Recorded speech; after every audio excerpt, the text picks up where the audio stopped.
दो उदाहरण देता हूं, दो उदाहरण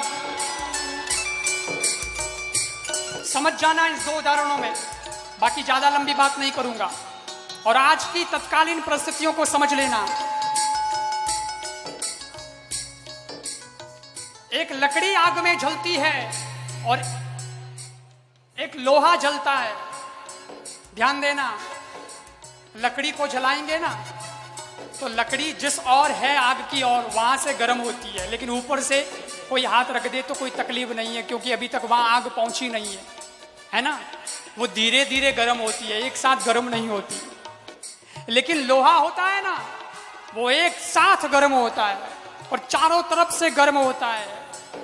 अभी हिंदुओं की स्थिति लकड़ी जैसी बनी हुई है और वो सोचते हैं अपोरे का फर्क पड़े हो, वह तो वटे आग लागी, अपने तो ठंडकी है।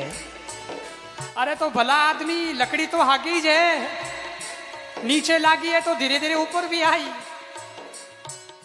और वहीं से प्रयास कर लेना चाहिए बचने का, और सबको एक साथ जुट हो जाना चाहिए। जैसे लोहे को एक साथ तकलीफ होती है, वैसे हमारे दिलों में भी तकलीफ होनी चाहिए कि देश में गड़बड़ हो रहा है, वो वही नहीं, हमारे दिल में भी थोड़ी ठेस पहुंची है। और एकता की ताकत बताता हूं, दूसरा उदाहरण। मैंने कहा दो उदाहरण दूंगा। एक व्यक्ति ने कुत्ते को पत्थर मारा, कुत्ता भाग गया।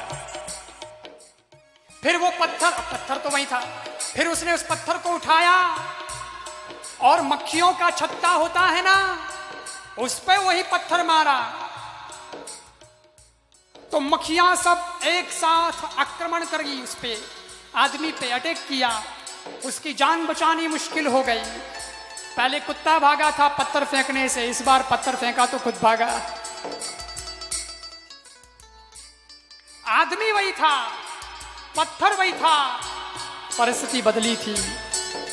कुत्ता एक था, एक को पत्थर मारा, कोई सहयोग करने वाला नहीं था तो कुत्ते को भागना पड़ा।